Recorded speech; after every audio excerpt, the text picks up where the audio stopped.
So, greetings everyone. Thank you for joining us tonight for the second in our 2021 series of lockdown Q&As. Tonight's guest is Johnny Barclay, who, as most of you will know, served as MCC president for 2009 to 2010. In a few moments, I will ask John Fingers, to say a few words of introduction before we take questions from members. I know I say this every time, and I'm sorry to be repetitive, but would you all please make sure that your microphones are muted unless you're asking a question.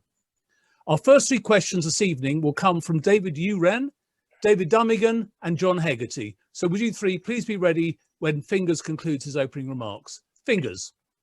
Well, there we go. John Robert Troutbeck Barclay. And everyone, well, I think you've all found out why he's called Troutbeck now, because he was a family, not sure if it was a family name, but about 20 years ago, I was driving through the Lake District with some friends, and I found myself in the village of Troutbeck. And I went to the local cafe for a cup of tea, and they had a postcard stand. And I found a lovely postcard of the village of Troutbeck, which I sent to Johnny, saying, I'm sure you must get 3 of these a week. He did tell me that he'd never, ever had one before. So I was the first person to send him a photograph of this. I don't know if you were born there, conceived there, or just to have your parents and had a nice holiday there. But it's a lovely name. It's so good, and it makes it much easier to have a nickname. I'm going to just read you a couple of things. I'm not going to go through his career details. You all have the chance to look at that. But I'm just going to read you a couple of headings from the Sussex Cricket Museum entry for him. Playing for Sussex at 16, and that's while he was still at Eton, Barclay's personality and leadership qualities made him an automatic choice for many young cricketing sides. He captained England young cricketers in the West Indies in '72. In 76, he made exactly 1,000 runs as an opener, as well as taking 30 wickets at 22. The next heading was captain. And he then had to retire in '86 due to a finger injury. And then another heading is he would battle grittily away. And Vic Marks said of him, it is easy to underestimate Barclay, to assume that he is a cheerful relic of another era, who would not be out of place in a P.G. Woodhouse novel. Think again. Trout captained a strong-minded Sussex side that has included Imran Khan, Garth LaRue, and Ian Gould, and he could be as ruthless as any captain born in Rawdon or Pudsey. There weren't any fancy decorations with the ball tossed high in the air by spinners when playing against Sussex. Why would you do that with Imran in your side? And then the final section is headed "A Devoted Servant of Cricket." That he certainly is, was, has been, and I'm sure will be for many years to come. It is a huge pleasure and a great privilege, Trout, to have you on board. Thank you for joining us. Fingers, thanks so much. John, David here. Thanks a lot for your time this evening. Following on from Fingers' revelations about the name Trout, I have the impression there is an abundance of nicknames in professional cricket, some of which the watching public are unaware of. I wonder, do you know any other interesting or unusual nicknames?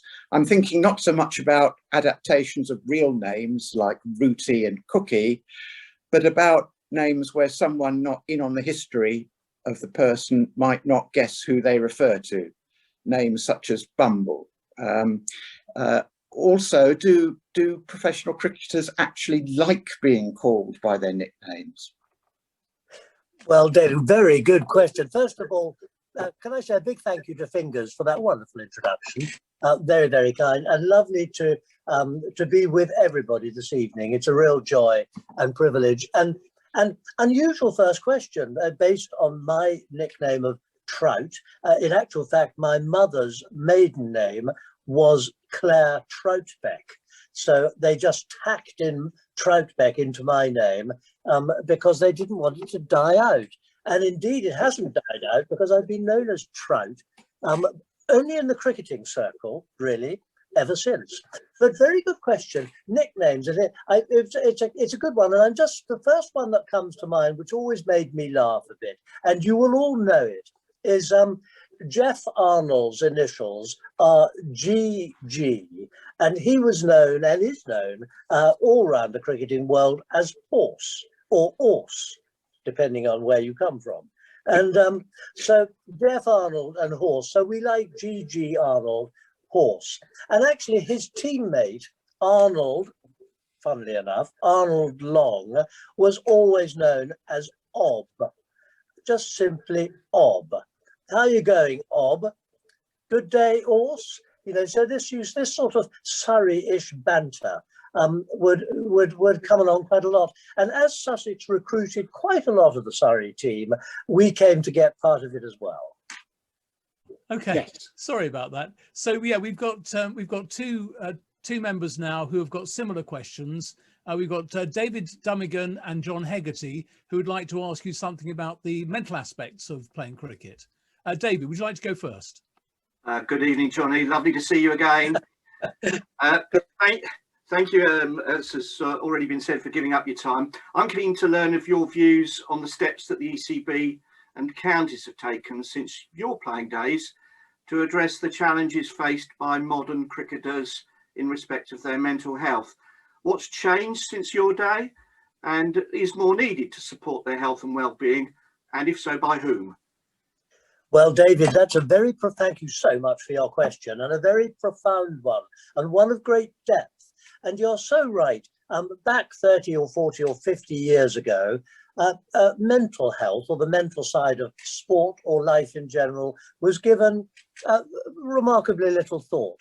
The physical side of it was given some thought, a lot of physical exercise and strengthening exercise, flexibility, mobility, but actually the mental health was rather disregarded. And of course, cricket is very much a mental game. It's a very individual game, as you all know, played within a team, whereby the batsman has to walk out all alone, and then dismissal is a very sort of awful moment, as we all know that moment, the ghastly moment of being out and having to walk out all on your own. It's a lonely game for some. The only area that's less lonely is perhaps the fielding area, but then the dreaded catch comes along and is circling high above you, and it's the stuff of nightmares. In fact, I still wake up screaming, probably the rest of you do. And so a lot of thought has been given to the mental health and well-being within all sport, cricket in particular, and life in general. And I think it'd be fair to say, David, that actually, with this awful virus that has persecuted us for the last year or so, and it's going to continue to be a nuisance, obviously, for a while, I think there's going to be more need than ever to give moral support, mental support to youngsters, school children, cricketers, and the like. And I think that the ECB, my belief is, are taking this very seriously, are doing all they can to support young people and less young people as they pursue their cricketing lives, both in a professional sense and a non-professional sense. So very good question, and a deep question, and it's almost a university essay, I think, this one, but I've just sort of given a few thoughts in a minute or two. Well, perhaps if we move on from that, because I think John Hegarty's got a related question for you. Yeah. Thank you, Johnny and James. Could I ask one that's a bit more personal? Yeah. In your book, Life Beyond the Airing Cupboard, it included the really moving story of your fighting nerves and trying to overcome them. Could you talk a bit about that, please? Well, John, thank you so much, because I've never been asked really to talk about the funny thing is, and you'll find this strange, I think, is that my anxieties all stemmed actually as a result of success. Sussex, believe it or not, believe it if you can, did very well in the early 80s. We were a very strong side. We had some fine players, as you know, and we had some success, not as much as some others, but some success. And I found this very difficult, because all the time I found myself thinking, how can I live up to this success? How can I reproduce it? Can we do it again next year? That sort of thing. And it really got to me to some extent. And, you know, reaching the age of 27, 28, 29, for the first time I was thinking, what on earth am I going to do when professional cricket is no longer in a few years' time? And lots of others feel the same.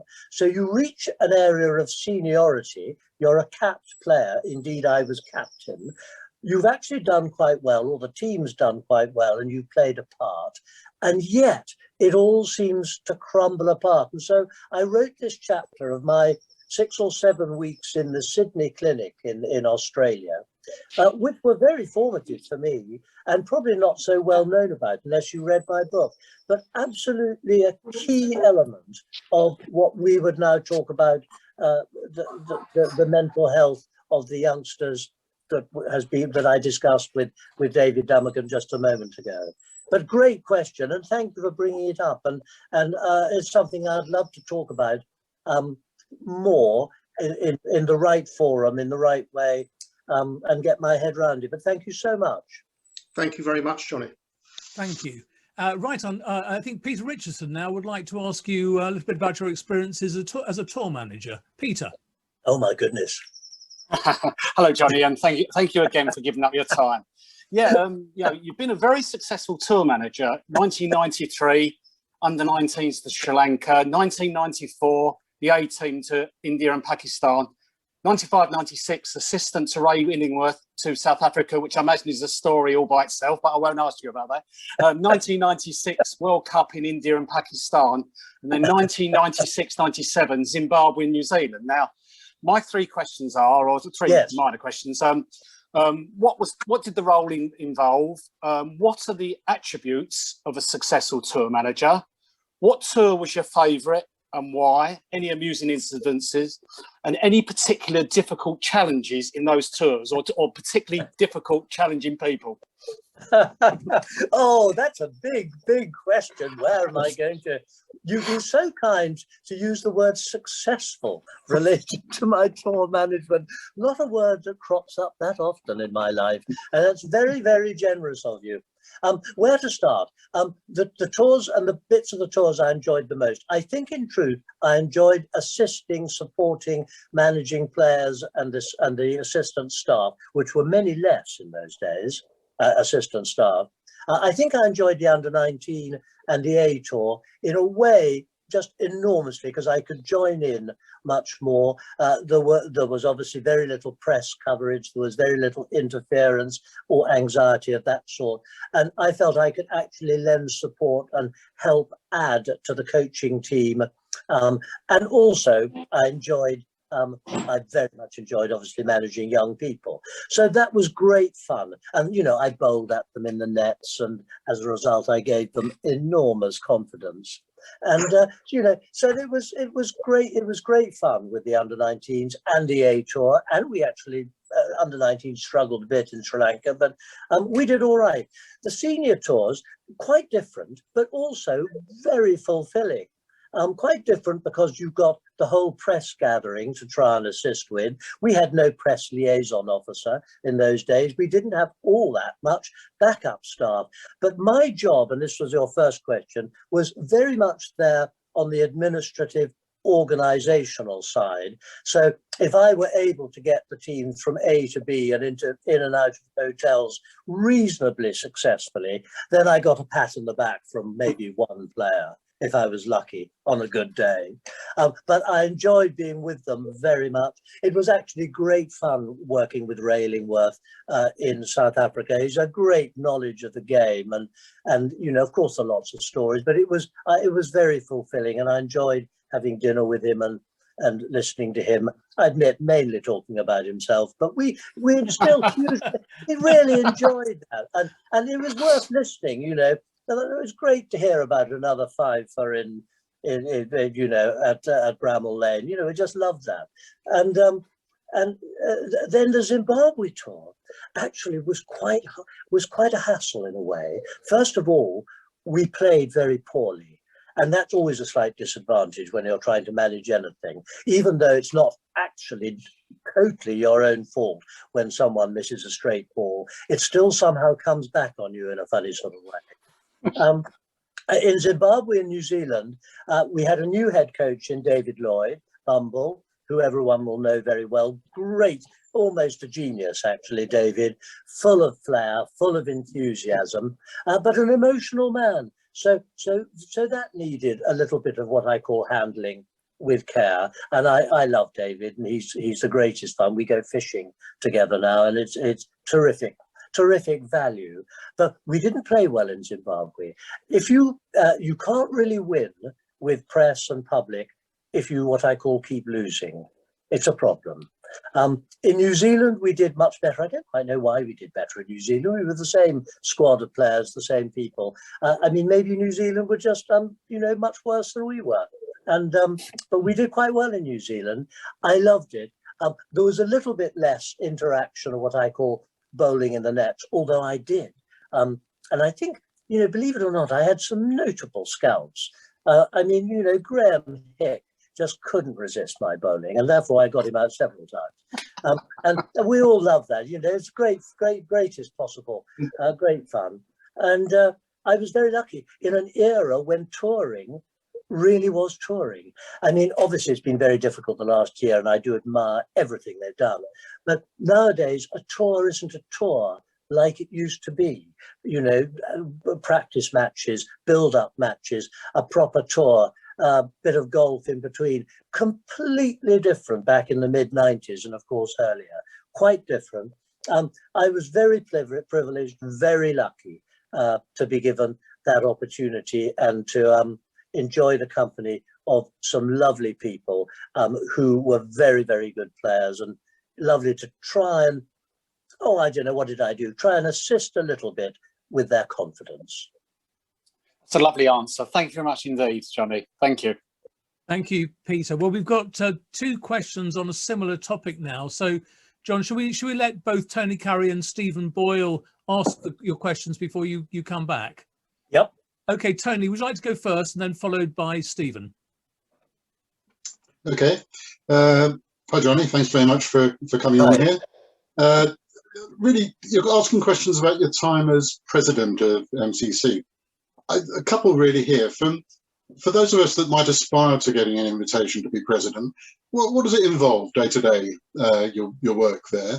And was there anything that you wanted to achieve during your term as president that you didn't quite manage? And Stephen, would you like to come and ask your question? Because it is related, I think. Yeah, thanks, Johnny.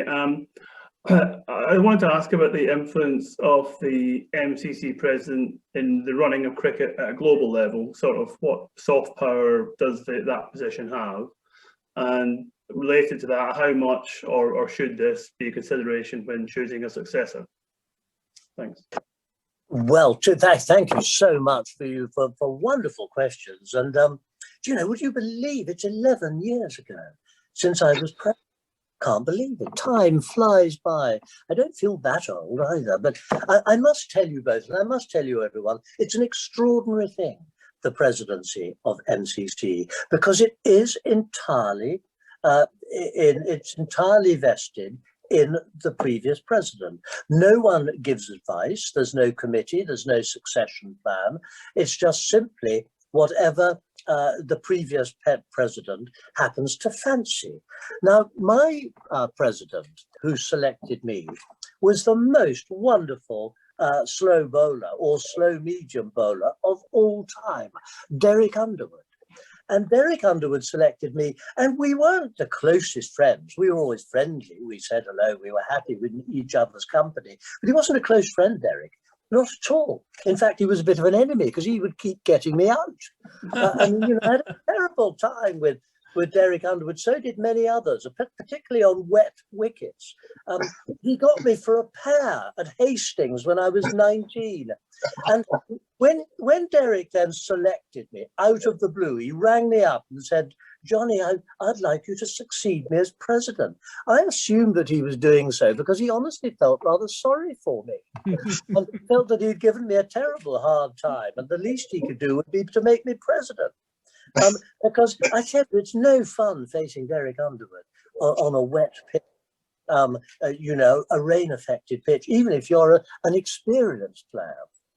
So that's how that started. And then the role of president, two things really, I would say, because there's not much time. One is to represent cricket in the most positive way you possibly can. So I did my very best with that, making speeches, doing this, talking to all sorts, from humble village cricket clubs all the way to rather grand situations.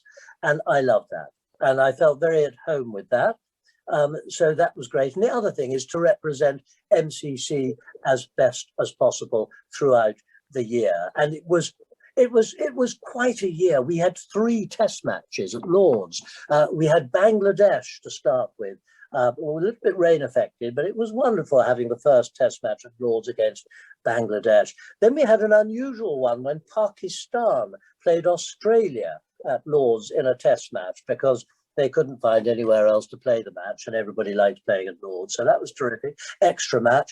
And then we had England against Pakistan towards the end of the year with the Mohammed Amir incident with the no ball, which of course, as president, I completely missed because I was entertaining people in the box. I didn't see it. I had no idea that Amir had overstepped the line by about 1.5 yards until, you know, News of the World got wind of it in the evening. So that was quite exciting. And you've also asked me, I'd probably missed some of your questions, about achievement. Now, yeah, you'll probably laugh at this. I've never been a great one for thinking, right, I'm president for the year. I want to leave my great mark on the game. So I didn't really want to leave my great mark. I just wanted to represent the club as best as possible, love being with the people and enjoy it and enjoy the company of all these people. And I've always felt that rushing about isn't quite the answer all the time. I've always felt that activity, if you like, it's a good quote really, activity sometimes is a rather good substitute for actual achievement. And so I prefer not to feel that I achieved anything very significant. In fact, I hope I didn't really in 2009-10. I like to feel that I actually achieved remarkably little. But that I don't think is the real purpose of presidents, to go down in history as, gosh, I was the one who did this or did that. No, that's not for me at all. That's for someone else. Tony, Stephen, was that all your questions answered, or was there anything else? I probably missed half of them. Thanks, Johnny. That was mine, certainly. Thanks, John. And Thank you. Stephen, does that cover everything for you as well? Yeah, I think so. I think perhaps just is there anything around dealing with the ICC that you would have as MCC president that is in any way interesting? Well, that's very good. In the old days, of course, the MCC president was all important, and all important within ICC too. So certainly I attended ICC meetings. I enjoyed being a part of it all. I listened in and listened to the wise words of powerful and influential people from all over the world discussing cricket. And maybe here and there, there was occasionally a tiny little extra that one could flick in. I remember I had one, I'll just tell you this, Jeff Boycott. There may be a boycott question coming, you know, who knows? Could be our lucky day. But Jeff Boycott, we were at this World Cricket Committee and the meeting was over. Tony Lewis was chairman. And the meeting finished and it was all great. And all these grand people like Michael Holding and Courtney Walsh and whoever, and we're all around the table. And I felt, you know, very, very small and humble. But it came to the subject of runners in Test match cricket, whether runners should be allowed in Test match cricket, whether you should allow someone to come in as a runner if a batsman got injured. And I listened to this little debate, which was off the record. It was after the meeting. And I had always felt a bit sort of fed up in my little county game compared to Test cricket, because I found there were one or two, like perhaps great players, like Gordon Greenidge, what a player, and Zahir Abbas was another classic, wonderful player. And I would see them hobble about with a runner while they scored brilliant centuries, and they had got someone to do all their running for them, which I thought was a clever thing. I thought it was a cunning trick in the, you know, and I said, no, that's not for me. I don't think batsmen should be allowed runners. Now, the funny thing is, of course, you can't make that a law. and MCC are in command of the laws. You can't make it a law, but it has become a regulation that has been agreed upon by several boards of cricket boards in Test match cricket to say no to the runner. So if a batsman should injure himself, well, bad luck. He has to do his very best with a sore leg or whatever it happens to be. So that was one little amusing extra. And can I just tell you, I'd like everybody to know this, that actually Geoffrey Boycott completely agreed with me. And that's a pretty well a first, I should think. It was a marvellous moment. Thank you very much. Thank you very much indeed. Well, our next question is going to come from Derek Wheeler. But before you start, Danny's after Derek. You need to unmute yourself, Danny, when you're ready. Paul's been asking you to. So in the meantime, Derek, would you like to ask your question, please? Yeah, hello, Johnny. At the bottom of the screen, I can see my very dear friend, Paul Walters, who's masquerading as his wife, Joy. In the year 2000, Paul took me to the county ground and changed my allegiance to a marklet from a Surrey Brown Caps. For that, I always thank him. So I'm very proud of what the club's done in appointing Sarah Taylor as the first woman coach in cricket, county cricket. I'd like just to think your views on it. I mean, I think it's incredible. The day that As Old Farts voted a lady to be one of our NOMCO committee. So I'd like to just know your view why you chose Sarah. And I've got a supplementary question. Well, you are, what a marvellous question. And I like the way you say why I chose Sarah. Well. I mean, I wish I had been the wise person.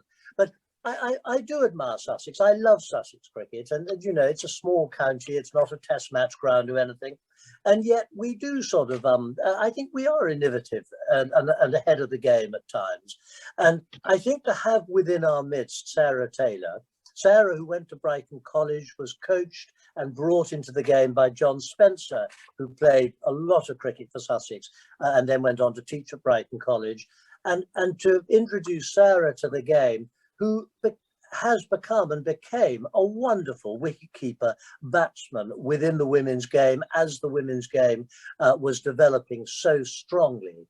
And it'll be a great asset to Sussex cricket, English cricket, especially junior cricket, to have someone of Sarah's sparkle, because she's got genuine sparkle. It isn't just like being another coach, which sounds a bit dull. The word coach is a bit dull. She's a sparkling coach, and she will give much more than just technical advice on how to use your hands or feet or whatever. She'll be wonderful on the mental aspect of the game. She'll be a great asset on the batting front as well, because she's a fine player. So I think it's great. Also, I mean, although not necessarily relevant, I mean, it's rather wonderful, I think, that Claire Connor, who came before her, also from Brighton College, is going to be the next president of MCC. And quite rightly so, and nothing to do with Claire being female. She's exactly the right sort of person and the right person. Brilliant selection to be president of MCC, kicking off in October this year. My second question is about the wonderful Sussex side of the early noughties, when we won not both the championships, with 2 championships, we also won the one-day final. Apart from Chris Adams, who would you see would be the 3 most influential players of that team? Oh goodness, what a great question. Influential. Well, I'm a great, as a former captain, and I captained a side that always struggled to get enough runs. We had quite good players, but we always were a bit short on what I call the basic ammunition. And you need ammunition to win matches consistently. So Sussex in the 70s and 80s, we had quite a good bowling side. And I used to say, please give me 200 runs. Just 200 will do us. And we struggled to get there. But one of the great things in the early 2000s and Chris Adams's captaincy was that we had a player called Murray Goodwin. Now, Murray Goodwin was a banker for runs. And he didn't always score runs, but he was, to me, just what you needed. And with Richard Montgomery opening the batting, Murray Goodwin, Chris Adams himself, Matt Pryor, Martin Jenkins, and I've obviously have left Michael Yardy. I mean, these are people who actually got runs. And in order to win matches consistently, you need runs on the board. Now, once you've got runs on the board, then your miracle magician in Mushtaq Ahmed comes into action. But you need runs for a leg spinner and a bit of a loopy leg spinner, googlies. You need runs on the ball to give it confidence. And with James Kirtley and Jason Lurie, it was a damn good side. And I've left out some one or two who were key players as well. But I mean, it was a wonderful side, absolutely wonderful side. But it didn't happen just like that. It took time to build up from being bottom of everything around 97, 98-ish. You'll remember it took time, and it wasn't until 2003 that we won it, and then went forward from that. And Mark Robinson was a key element, accuracy, put it on the spot, could hold the game. You need players who can hold the game. Brilliant side. Thanks, Johnny. That's great. I'd agree with Murray, Goodwin, and Mushy. We'll settle for them, won't we? Yes, I'll settle for them. Thank you very much, Derek. I think you might have some more questions if we've got time at the end. Danny, you want to? I think Danny wants to take John back to his Hong Kong days. Danny, yeah. I just wanted to find out. You played international for Hong Kong, and I just wanted to find out what your experience was out there, because I was out there, and I just wanted to find out what your experience was out there, and also you played for South Africa. You played in South Africa for a year. Yeah. And I would like to find out what you found the pitches were like compared to where you played in Sussex. Yeah, what a good question. Now, can I ask you, when was your Hong Kong time? Roughly what year are we? 1983. It's about 1990. Yes, yeah, well, you're about a decade after me. So I was there in 70. Yes. I went there on what now would probably be called a gap year. We keep quite quiet about that thing. But no, it wasn't called that then. So I was just left school and I was sort of filling in time. I was working in an office, sort of, not very much, and played cricket at the same time. And there was a lovely chap called Carl Myatt, who no one will remember, who was the captain of Hong Kong.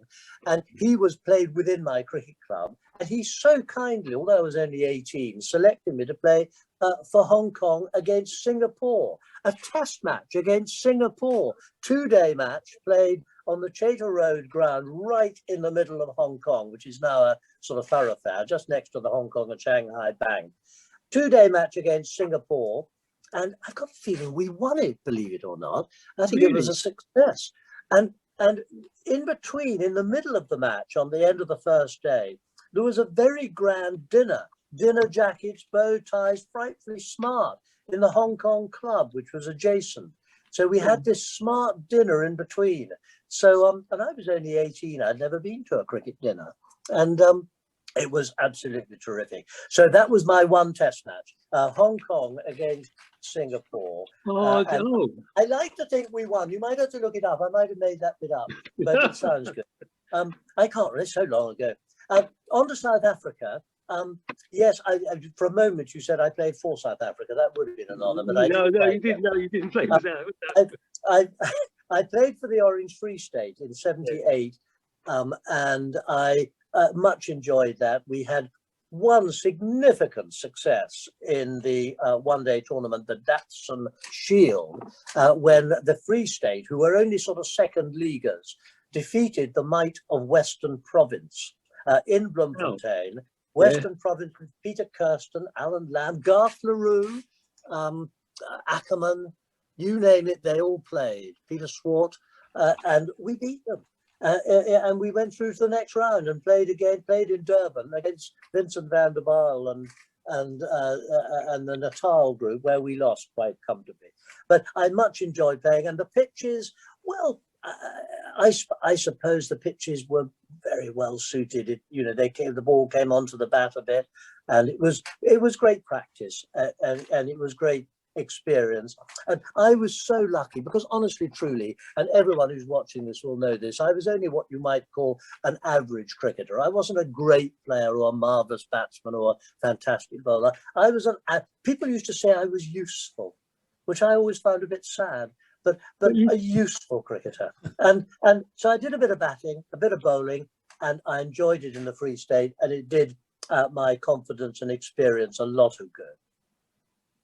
Thank you very much for that. Thank you, Danny. Thank you. Right. Well, our next question. Well, John Wilson is very enthusiastically sending 7 questions, so I'm going to ask him just to pick a couple, and then we'll come back to you, John, if we've got time at the end. So, John. Thank you, James, and Johnny. Good evening. Thank you for your time this evening. I'll give you a consolidated question, if I may. What impact do you think the removal of cricket from free-to-view TV has had on the efforts to encourage the take-up of cricket amongst school children? Yeah. Will the 100 actually be the rescue of our game with school children? And if you could wave your magic wand or your magic bat, what few things would you do to try and, I guess, encourage state school children, and I emphasise state school children, to play more cricket? Well, what a marvellous question. This is another university question. This is another big essay. First of all, free to view, of course, with cricket not available, unavailable to so many people, it of course has made a considerable difference over the years. I don't think the board, the ECB, can be entirely blamed at all for that. They have had no option, because my understanding is that very few bids, if any, came in from BBC Channel 4 after Channel 4 finished in 2005. Very few bids came in. There was no option than to run with the very significant impact and input from Sky Television, which has, in terms of finance, assisted to not rescue, but keep the game going as strongly as possible, but at the expense of viewers. Now, everybody, it seems to me, is trying their very best to try and put that right, to rectify that situation, to give more opportunity for more people from a much wider range of background to see the game, to enjoy the game, to have fun, to have the fun that we had, say, with the World Cup final in 2019. That was an exception, of course, but to make sure that millions see that and are inspired by it. As I was inspired when I was a 10, 11, 12-year-old watching cricket on television, black and white to start with, and then obviously colour. I'm not that old. But, you know, it's just made us very, very significant, it'll make a very significant difference if and when far more cricket is available free-to-air television. So that's the first point. Now, state school cricket, and that's been a question mark for years and years and years, really, how to get or acquire more state school cricket. I'm just going to give you one example. Now, this is a special example. In Sussex, I am what's called an ambassador for a big state school in East Brighton. It's a fairly poorly area of Brighton, in East Brighton, called the Brighton Aldridge Academy. And that is specifically aligned to cricket as well as education and social well-being. So pupils are being invited. We're trying to get as many pupils as can be accommodated there to come in who are keen on cricket, have a chance to play cricket, get a wonderful education in a wonderful place as well, and in Sussex too, which is a nice area. So it's one example. Now, the more initiatives nationwide that can be brought into activity to assist young people with special talents, and it doesn't just have to be cricket, but we all love cricket, the better, as far as I'm concerned. Chance to Shine is worth an important mention here. Chance to Shine, which was established in 2005, has grown and grown into having a major impact in thousands of schools in the country to try and introduce the game to young people, try to ease them on to club cricket to assist the game to progress. These things don't do everything, but they help. And they help with parents, they help with guardians, they help with people who are also very significant, helps with teachers. So a lot has been done, a lot is being done. And I'm a natural optimist, and I know I can be shot down in certain areas, but I'm an optimist, and I believe that the opportunities through the game of cricket, which is with its extraordinary skills, and it's a game of great breadth, as we all know, is something that will benefit thousands and thousands, millions of people in the years to come. I'm pretty confident of that. Thank you, John Wilson. We'll come back to you if we've got time, so I know you've got some other ones. And perhaps I could just skip the order here, because I know that Noel Kearns has got a related question regarding schools cricket. So if we could have Noel next, then Roger Dakin can come afterwards. Noel, would you like to ask your question? Thank you, James. Hello, John. I'm not going to ask the question because it's already been answered, so I'm going to go off tangent if that's all right, James. Oh, all right, then. Well, in that case, let's keep the right order and ask Roger Dakin to come, and then we'll bring you in afterwards, Noel. So, Roger, would you like to ask your question next? Yes, John, a very, very good evening to you. Hello, Roger. As always, of course, you're far too modest, but you are a legend in Sussex, and I watched you at Hove and Arundel captain a fellow all-rounder, as Fingers mentioned in his introduction, of Imran Khan. He did appear sometimes to be disinterested at the very different end of the scale from Ian Gould.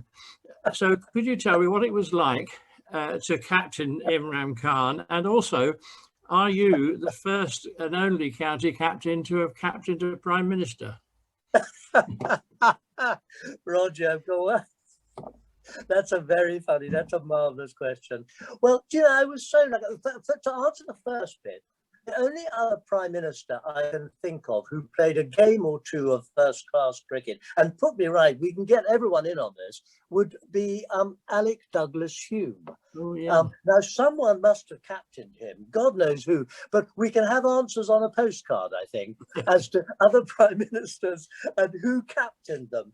But yeah, Imran, so Imran, I mean, would you believe that Imran, I used to walk up to Imran and say, oh, I used to plead with him and say, oh, Immy, I used to say, because we were quite mates, as Immy, I'd say, please, please, could you just bowl one more magical over? And he would look at me with a funny face and say, oh, no. And I said, just think, if you take another wicket, we could get a day off here. There's hope. And he said, and he used to be very kind. He said, oh, for you, Johnny. I can't do his voice, really. Sorry about that. For you, Johnny, I'll bowl one more over. So that was, we got on very, very well. And I would like everyone knows this, but Imran was a very, very fine, one of the finest all-round cricketers, batsman, bowler particularly, a really fantastic player. And to have him in our team, me, just a humble cricketer, if you've got the tools there, you've got half a chance. And Imran could turn a game. He swung the ball at pace, and he was fast. Fine bowler. And I do remember, I'm just trying to think of, I remember there were funny incidents. I remember we had an incident at Taunton. We were playing a one-day match at Taunton. I think it was a 40-over game. And someone we were fielding anyway against Somerset. Big match, huge crowd, hot day. And we were fielding and Somerset batting, the opening batters were batting. And someone got out and a wicket fell. And we saw the awesome sight of Vivian Richards swaggering down the steps of the pavilion, rather intimidating. The chance of spoiling your Sunday afternoon was evident to all. And Imran came running over to me, so I'm captain. Imran comes running over and he says, Johnny, I have a cunning plan, full of cunning plans, very much a baldrick. And I have a cunning plan. He said, Viv can be a little bit slack, a little bit lazy, idle against spin early in his innings. He said, I think you should bowl. That's me, off spinner, not a very good one.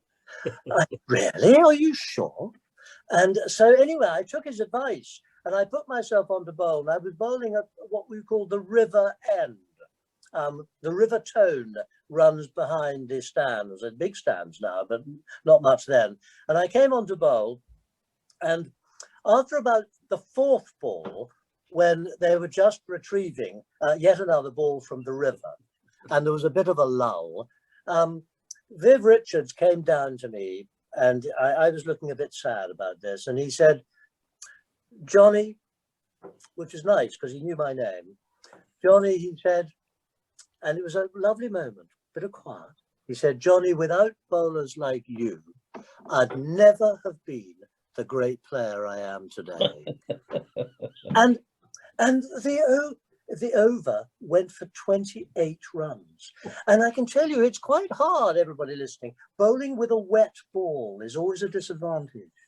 It's a horrid thing, because the fisherman kept throwing the ball back over out of the river. And of course, the ball is made of cork, so it floats. I prayed for it to sink, and we get another ball. So I had this wet ball. And so Imi had come over, so 28 runs the over went for. We lost the match.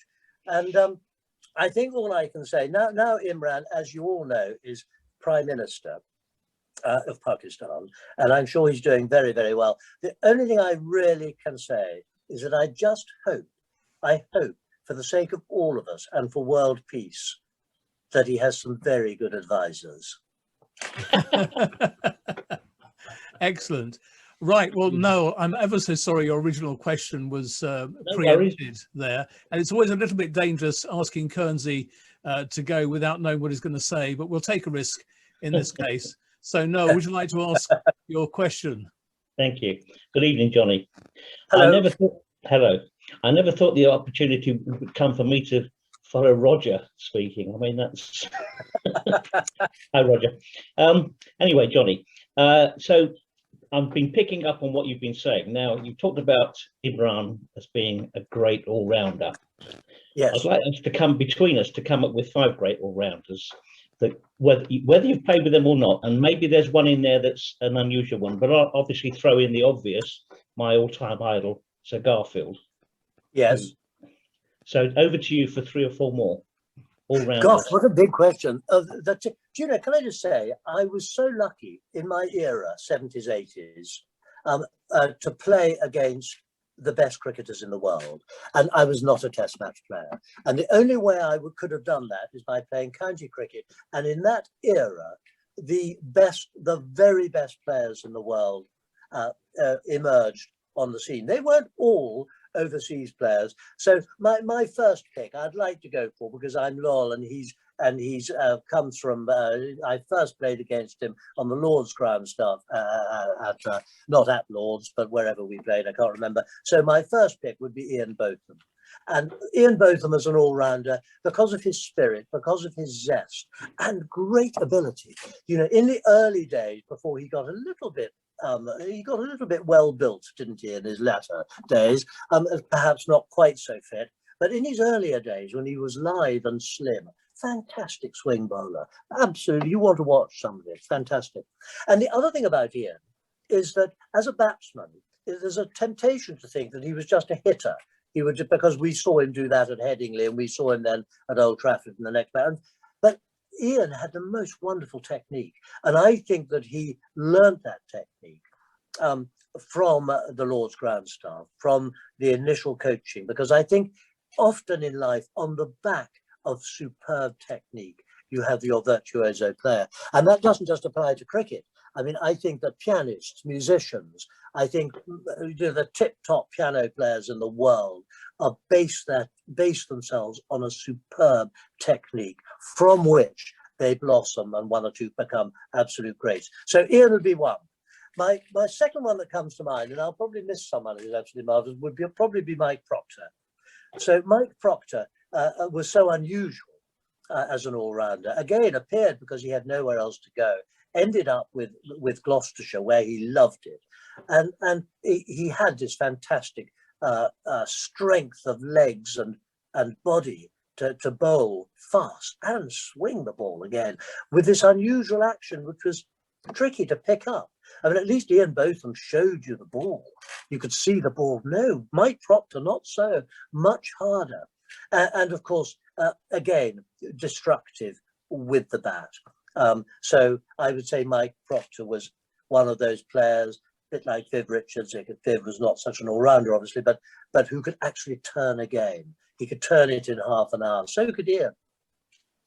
And perhaps my final all-rounder, because I found him such a good bowler. He wasn't perhaps so strong on the batting, but pretty good, would perhaps be Richard Hadley. So Richard Hadley's a fantastic bowler, orthodox, bowler, and became even better when he bowled off the shorter run. He improved when he shortened his run up. He improved enormously. Jonathan Agnew, just the same. Funnily enough, wouldn't totally like to compare Jonathan Agnew to Richard Hadley, but actually Jonathan was the same in the latter part of his career. He saw the light, and so shorter run up. And Richard Hadley again could change games a little bit. And Clive Rice, the other end. So Clive probably right. I mean, how can one choose between Clive Rice, fantastic cricketer.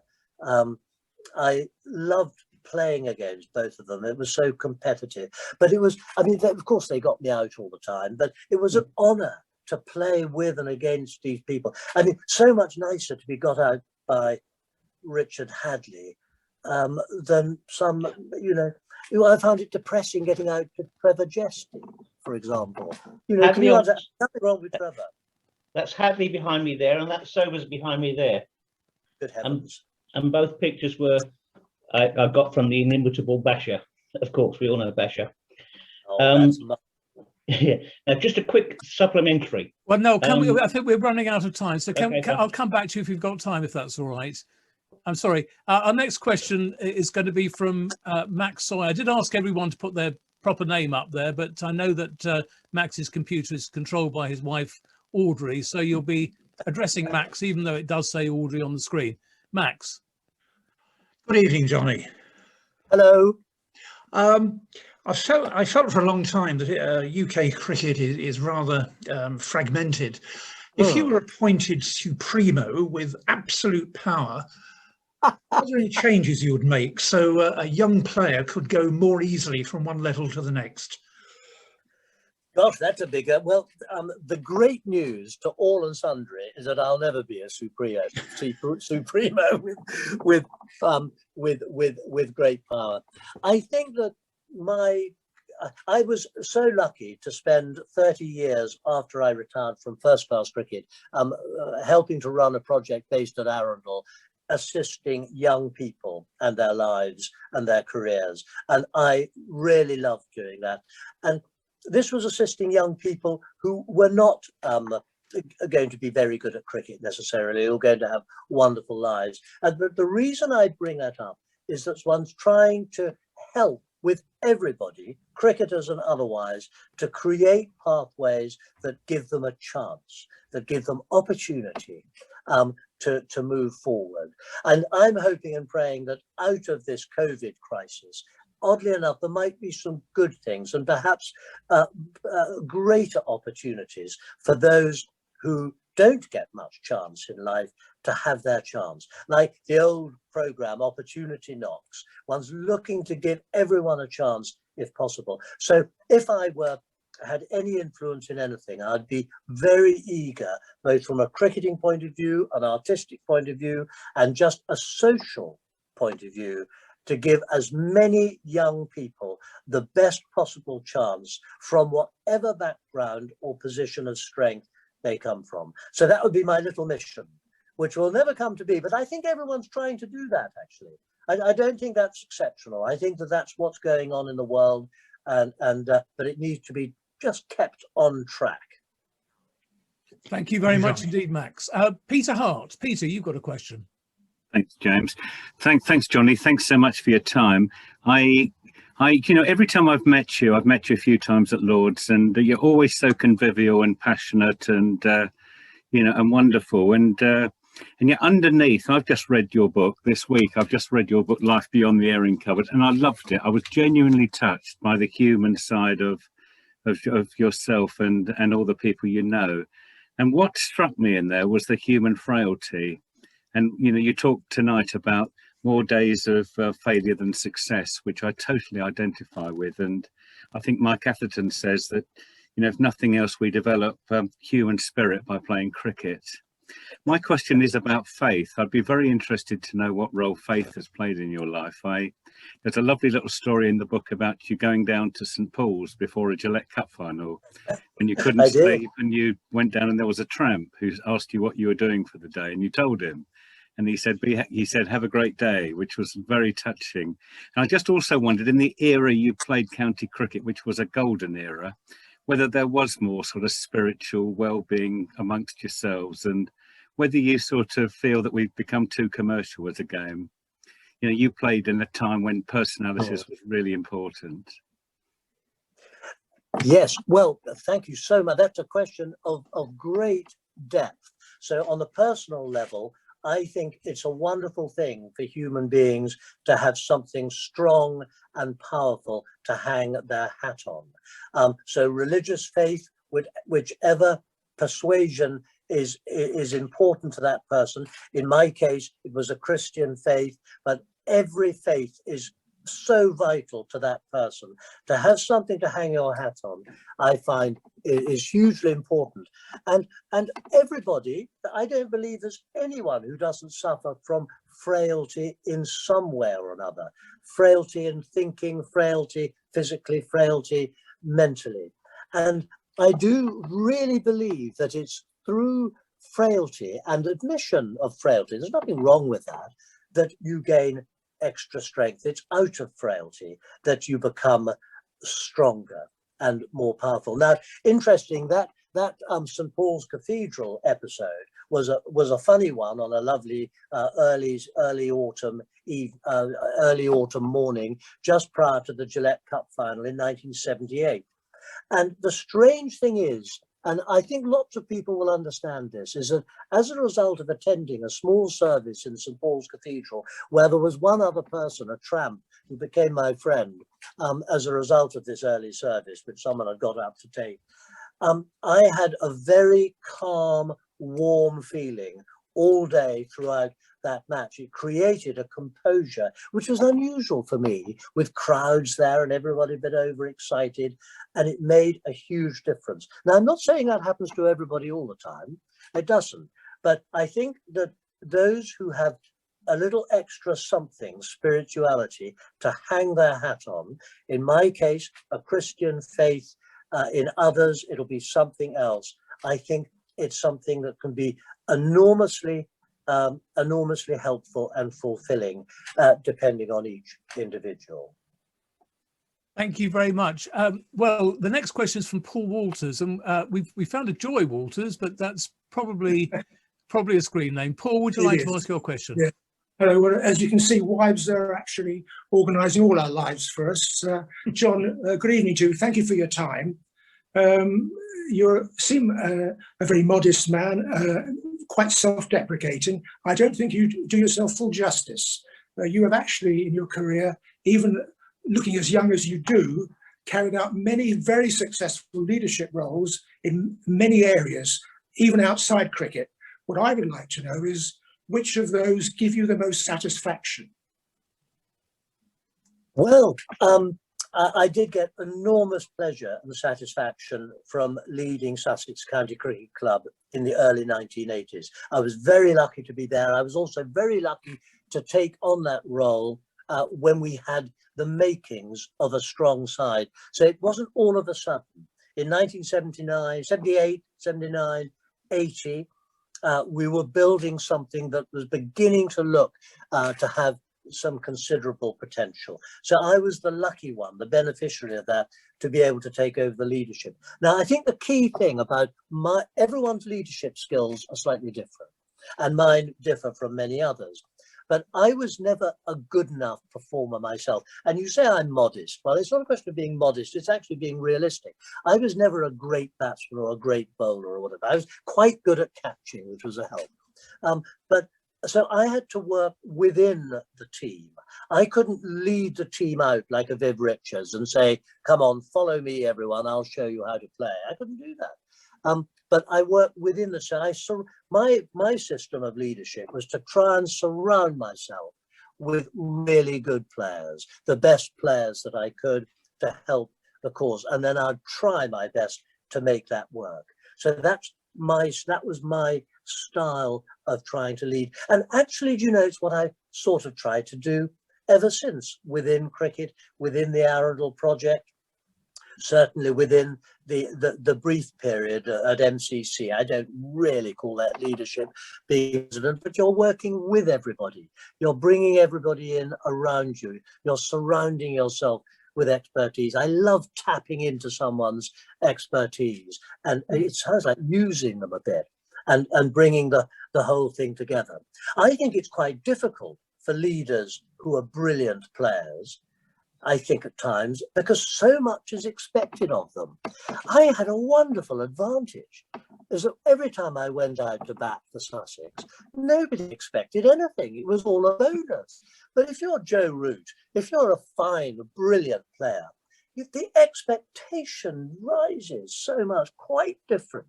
So his style, I just take Joe Root as an example, his style has to be very different from my style, but different, not better or worse, or just different. And so different styles of leadership, and we see it in all walks of life. We see it in politics day in, day out, different styles of people, different sorts of personality, putting their stamp on proceedings to try and make things go forward successfully.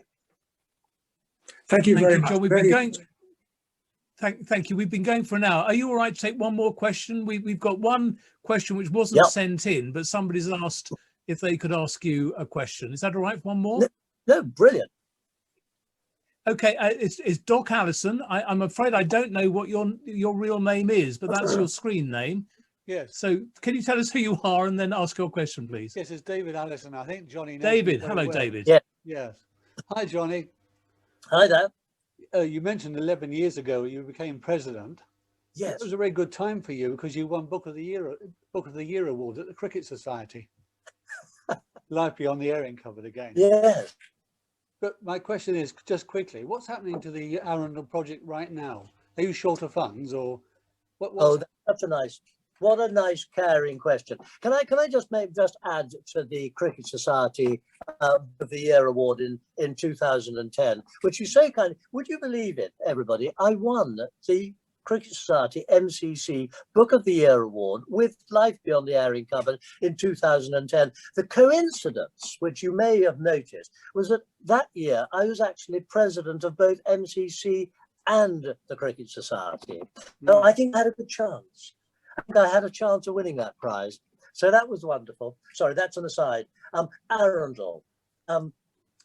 Yes, we have the most lovely chap has taken over from me called Tim Shutt, and he's going to do great things at Arundel. It's been difficult for the year to make actual tangible progress, but Arundel is in good fettle. It has very, very good trustees and management.